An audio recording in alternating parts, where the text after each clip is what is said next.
Many of us will recall watching the royal wedding of Prince William and Kate Middleton on television screens in April 2011, ogling the Duchess of Cambridge's beautiful Alexander McQueen gown. For Duncan Larcombe, the day holds different memories because he was actually there. As former royal editor of The Sun, and since then an unofficial biographer of Prince Harry, he was one of 6 journalists who was invited to the 2011 nuptials in Westminster Abbey. Advertisement continue writing below amid the news that another royal engagement is imminent. As a result of Prince Harry's year-long romance with Suits star, actress Meghan Markle, we caught up with Larcombe to find out what really goes on behind the scenes at a royal wedding. Point 1. Believe it or not, it's not like any old wedding. It's a very weird experience, kind of like sitting in Madame Tussauds with moving waxwork, says the former royal editor. It was one of the most incredible experiences of my life. You know when you're there that you're watching history unfold in front of your eyes. It's not like any wedding I've ever been to. If you like people watching, there's probably nothing better than a royal wedding. There isn't a room that has that many famous and royal people all under one roof. Getty. 2 royals get nervous too. Before Kate arrived, William went to compose himself with Harry in a room just off Poets' Corner, an area in Westminster Abbey. We were sat near there, so they both walked straight past us and William looked absolutely terrified. They came out afterwards and gave a deep breath. Point 3. There's lots of secrecy around it. We were told in advance about 2 or 3 weeks before that we were invited, but we were told not to tell anybody. They wouldn't have wanted word to get out amongst other journalists. The whole of Westminster Abbey fell completely silent when Kate made her entrance. For the bride can silence a room of 1,000 people. The whole of Westminster Abbey fell completely silent when Kate made her entrance. There was over 1,000 people sat there in absolute silence, and all we could hear was the echoes of the crowds outside.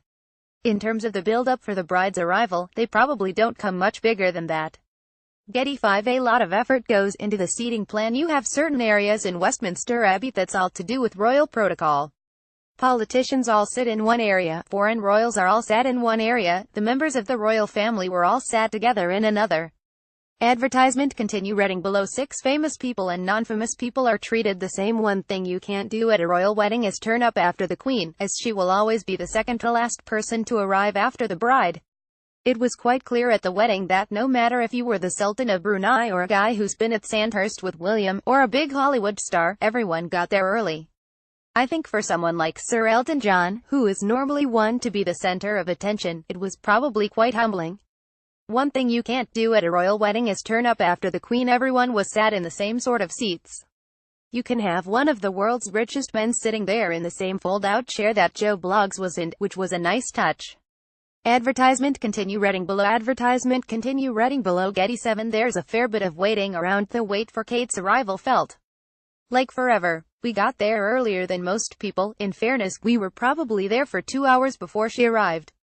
The other guests were probably waiting for around an hour. Point 8. Formality and tradition are everything. William and Kate had a vast guest list thrust upon them by the Foreign and Commonwealth Office to avoid any diplomatic issues with people being snubbed.